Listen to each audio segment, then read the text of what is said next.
Press మిత్రులకు media మిత్రులకు పెద్దలు రాజయ్య గారికి శంకర్ నాయక్ గారికి ముఖ్య నాయకులు కూడా చాలా మంది కూడా అటెండ్ అయ్యారు. అందరికి కూడా పేరు పేరున నా ఉదయపూర్వక నమస్కారం.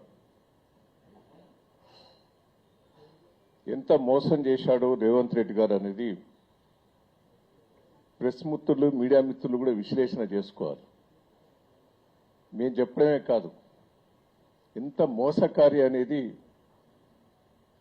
ప్రజలను మోసం చేసి ముఖ్యమంత్రి అయ్యాడు. 420 హామీలు ఇచ్చాడు. ఆ 420 హామీలు కూడా ఆయన స్పీచ్, ముఖ్యమంత్రి కాక ముందు స్పీచ్ కూడా మీరు వినాలి. నేను ముఖ్యమంత్రి అయిన తెల్లారే ఈ స్కీమ్స్ అన్ని ఇస్తా అని గ్యారంటీ కార్డులు ఇచ్చారు. సంతకాలు పెట్టి ఇంటింటికి గ్యారంటీ కార్డులు ఇచ్చారు. గ్యారంటీ కార్డు అంటే మన అందరికి కూడా తెలుసు. ఆ గ్యారంటీ కార్డులను ఎంత మోసం చేసి ఓట్లు వేయించుకున్నాడో ఒక్కసారి మనం ప్రజలందరూ కూడా రివ్యూ చేసుకోవాలి. రేవంత్ రెడ్డి గారు నేను మొదటి నుంచి కూడా అంటాను, చాలా మాటకారి, అబద్ధాలను కూడా నిజంగా పలికే వ్యక్తి, నిజాలను అబద్ధాలుగా పలికే వ్యక్తి అని. చాలా బ్రోకర్ మాటలు మాట్లాడతాడు. ఊళ్ళల్లో ఉంటారు పంచాయతీ చెప్పేటోళ్ళు, ఇది దానికి చెప్తాడు, దానికి ఇది చెప్పేటోళ్ళు ఉన్నారు. దొంగతనం చేసినా కూడా దొంగతనం చేయలేదని వాదించేటోళ్ళు ఉంటారు. అంతకంటే తిట్ట. ఆ మాటలతోటి కాంగ్రెస్ పార్టీని మోసం చేశాడు. కాంగ్రెస్ పార్టీలో పనిచేసిన వాళ్ళందరినీ మోసం చేశాడు. వాళ్ళకు కూడా చెవులో పూలు పెట్టిండు. కేంద్రంలో కూడా వాళ్ళ కాంగ్రెస్ వాళ్ళకు చెవులో పూలు పెట్టిండు. పిసిసి ప్రెసిడెంట్ సంపాదించిండు. మాటలతోటి ప్రజలను మోసం చేసి ముఖ్యమంత్రి అయ్యాడు. ముఖ్యమంత్రి కాకముందు ఎన్ని హామీలు ఇచ్చాడా ఇవాళ చెప్తాడు. 2 ఏళ్ళు అయిపోయింది. 2 ఏళ్ళు అయిన తర్వాత ఇంకా కథలు చెప్తాడు. ఎవరు నమ్ముతారు? ప్రజలు నమ్మే పరిస్థితి లేదు. ఒక్కొక్కటి మేము కూడా ఆ గ్యారంటీ కార్డులను ఇంటింటికి పంచాం. ప్రజలు పెద్ద కాంగ్రెస్ పార్టీ మీద వ్యతిరేకత, పూర్తిగా వ్యతిరేకత వచ్చింది. ఇంకా తిడతారు కార్డు తీసుకొని. ఒక్కొక్కరికి ఇంటింటికి 2 లక్షల బాకీ పడ్డాడు. ఇప్పటికి నీవు ఇస్తాన్న మాటలతోటి ప్రజలు మోసం పోతే పెన్షన్ భార్యాభర్తలకు ఇస్తా అన్నాడు, ముసలోళ్ళకు. బిడ్డకి 2500 ఇస్తా అన్నాడు. స్కూటీ ఇస్తా అన్నాడు. తులం బంగారం వస్తాయి. ఒక్కొక్కరు లెక్కేసుకుంటారు 2-3 లక్షలు రావాలి. రుణమాఫీ సరిగ్గా కాలే. రైతు బంధు సంవత్సరం కొట్టిండు, ఒక్కసారి ఇచ్చిండు. మొన్న బోనస్ అసలే లేదు. ఈసారి మొత్తం బంద్ అయింది బోనస్. అన్నిటికి ఇస్తా అన్నాడు బోనస్. మక్కలకి ఇస్తా, దీనికి ఇస్తా, దానికి ఇస్తా అని మాట్లాడి ఆఖరి సన్న ఓట్ల కన్నా ఇస్తా అన్నాడు. అది కూడా ఇయ్యలే. అన్ని ఘోరమైన పరిస్థితి. మిషన్ భగీరథ అది బంద్ అయింది. మళ్ళా కుండలు బిందెలు పెట్టుకుని ఊళ్ళ పంటే తిరుగుతారు. కరెంటు లేదు. మోటార్లు స్టార్టర్లు మళ్ళా పాత రోజులు గుర్తుకొస్తాయి. ఇవన్నీ అబద్ధాలు చెప్పి, ఇవన్నీ చేస్తా అని చెప్పి మోసం చేసి అధికారంకి వచ్చాం. ఇలా మంత్రులు నిన్ను నమ్మతలేరు, ఎమ్మెల్యేలు నిన్ను నమ్మతలేరు. మంత్రులు ఇద్దరు కలిసి ఎక్కడికైనా టూరు బొమ్మను కొట్టుకొని వస్తారు. ఏ జిల్లా పోయినా మీరు చూడండి. వరంగల్ పోతే అదే లొల్లి, కరీంనగర్ పోతే అదే లొల్లి. ఎక్కడికి పోయినా మంత్రులే కొట్టుకుంటారు. ఒక డిసిప్లిన్ ఉన్నదా? ఎమ్మెల్యేల పరిస్థితి కొట్టుకునే పరిస్థితి ఉన్నది. గందరగోళమైన పరిస్థితి ఈ రాష్ట్రంలో ఉన్నది. మళ్ళా ఎన్ని అబద్ధాలు ఆడావంటే, కోర్టు నీకు తెలవదా? బీసీ రిజర్వేషన్ గురించి తెలిసి మోసం చేయాలనే బీసీలను మోసం చేయాలనే అదొక డ్రామా. అదొక డ్రామా. నీకు ఎన్నికలు పెడితే నువ్వు రావని తెలుసు. నీకు స్థానిక ఎన్నికలల్లో ప్రజలు తరివి కొట్టే పరిస్థితి ఉన్నదనే యూరియా బస్తాలతోటి మొత్తం ఊళ్ళలో కాంగ్రెస్ పార్టీని తరివి కొట్టే పరిస్థితి వచ్చింది. దానికి ఏదో ఒక డ్రామా చేశావు నువ్వు. ఆ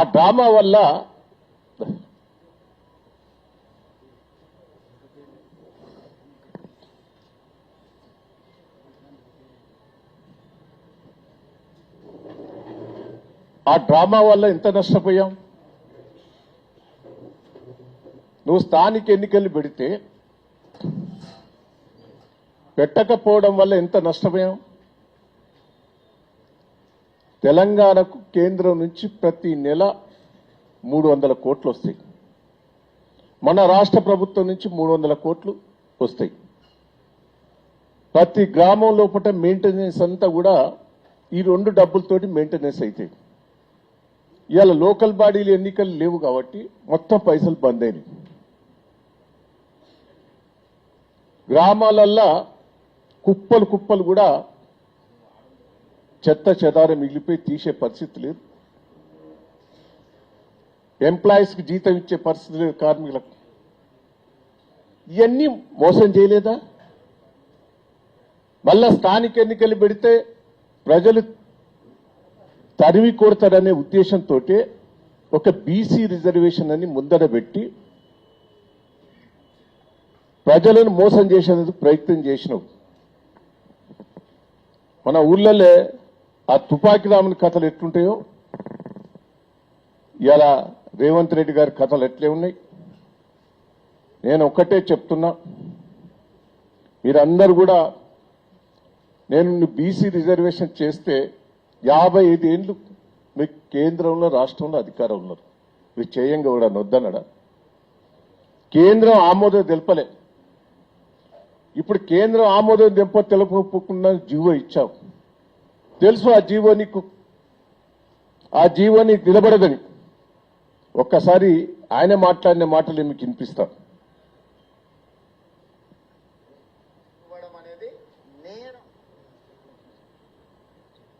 ఈ రిజర్వేషన్ గంట మొదలు మాట్లాడిన మాట ఆయన. రాష్ట్రానికి అధికారం లేదు, ఎవరన్నా రిజర్వేషన్లు అడిగితే జైలు పెట్టాలని ఎవరన్నారు?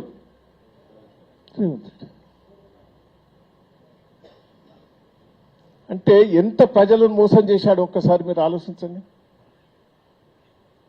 ఇవాళ ఇంకో విషయం కూడా మీరు వినాలి.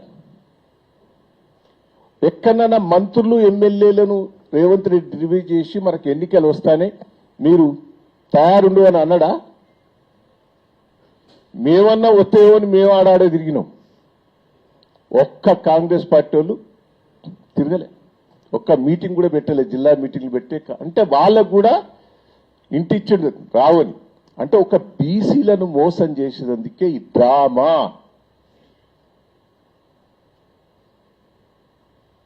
నేను ఒక్కటే చెప్తున్నా బీసీ సంఘాలకు కూడా, ఈయన పోయి ఢిల్లీలో కొట్లాడాలి.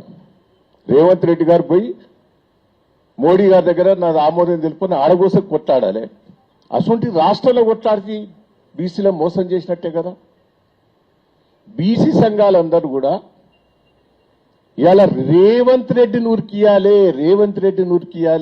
ఎవ్వరు తప్పులేదు, రేవంత్ రెడ్డిదే మోసం ఇది, కాంగ్రెస్ పార్టీ వాళ్ళదే మోసం ఇది. వాళ్ళనే తరిగి కొట్టాలి. ఎన్నికలు పెట్టేందుకు సిద్ధంగా లేడానే, బీసీ రిజర్వేషన్ ఇచ్చేందుకు సిద్ధంగా లేడు. అన్ని తెలుసు డ్రామాలు. ఇదంతా ప్రజలను ఈయన ఇచ్చిన హామీలన్నీ మర్చిపోయేటట్టుకు ఇదొక డ్రామా.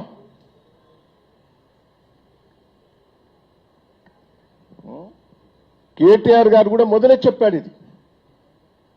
మనం ఢిల్లీ ఆమోదం లేనిది అది కూడా ఇంపి ఇది అసెంబ్లీలో కేటీఆర్ అడిగిన దానికి జవాబు చెప్పలేవారు. అంటే దీన్ని బీసీ రిజర్వేషన్ ని మోసం చేసేందుకే కాంగ్రెస్ పార్టీ రేవంత్ రెడ్డి గారు ఒక డ్రామా. నేను మిమ్మల్ని అందరినీ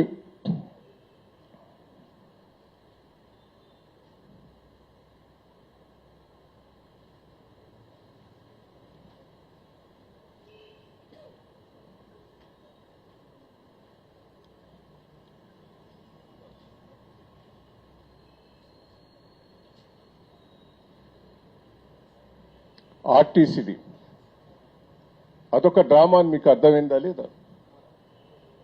ఇప్పుడు ఛార్జెస్ పెంచాడు, మళ్ళీ ఎవరి మీద పడతాయి?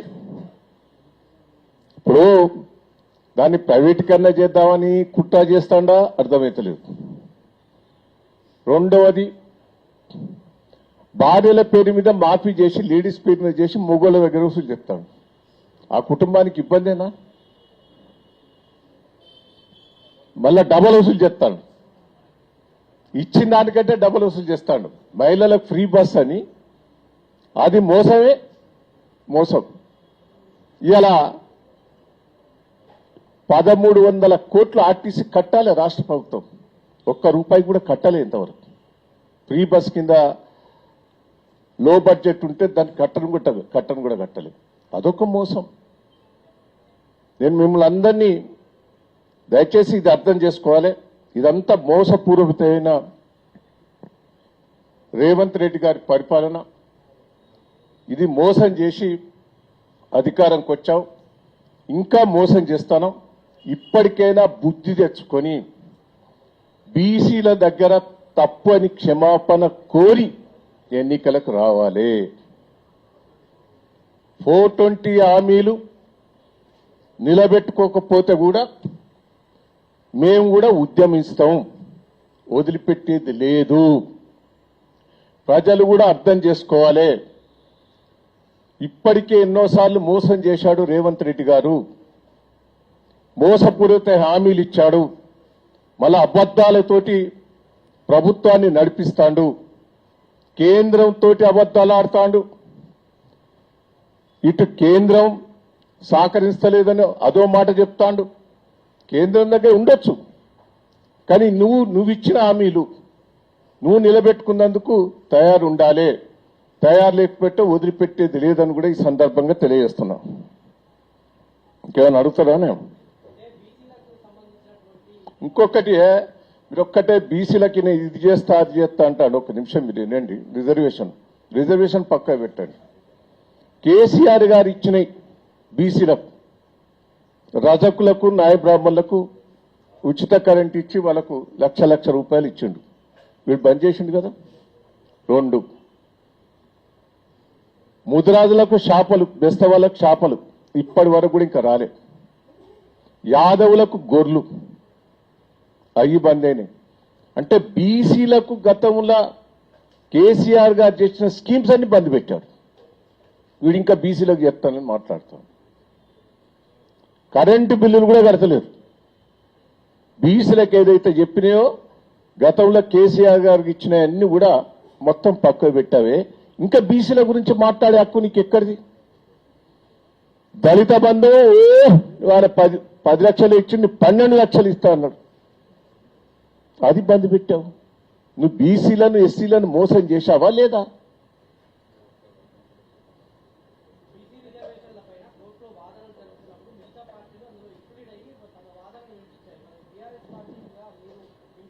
అది ఒక్క నిమిషం వినండి. రేవంత్ రెడ్డి అది బోకర్ అనేది తెలుస్తూనే ఉండే. మేమే చెప్తాం. కేటీఆర్ గారు అయినండి, ఒక్క నిమిషం. కేటీఆర్ గారు అసెంబ్లీలో ఓపెన్ గా చెప్పే, అది ఉండదు నిలబడదనే చెప్పే. నువ్వు మోసం చేస్తానని కేటీఆర్ గారు అసెంబ్లీలో చెప్పిన దానికి జవాబే చెప్పలేదా? ఇప్పుడు ఢిల్లీలో పోరాటం చేయాలి. నీకేమైనా ఉంటే రాష్ట్రపతి దగ్గర, మన గవర్నర్ దగ్గర పోరాటం చేస్తే ఇప్పటికీ మేము సిద్ధంగా ఉన్నాం. ఢిల్లీలో బీసీ రిజర్వేషన్స్ పోరాటం చేస్తే ఢిల్లీలో మేము ప్రైమ్ మినిస్టర్ దగ్గరికి రమ్మన్నా మా టీం వస్తుంది. మేము ధర్నా చేసేందుకైనా మీ టీం వస్తుంది.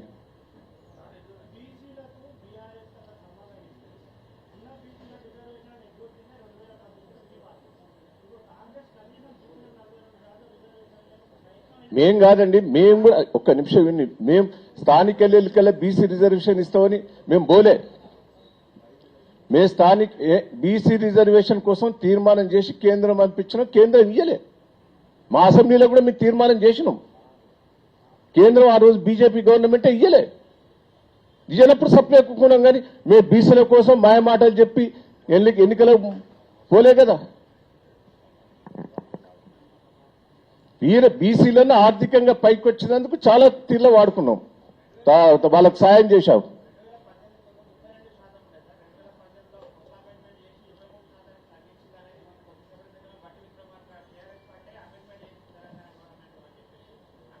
తప్పది.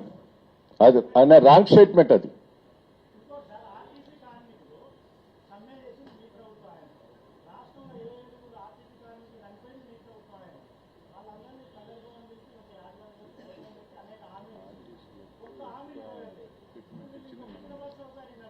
ఆర్టీసీ కార్మికులకు లాభం చేసింది కేసీఆర్ గారి ప్రభుత్వమే. మొత్తం లెక్కలతో యుక్తంగా నీకు పంపిస్తా. Thank you.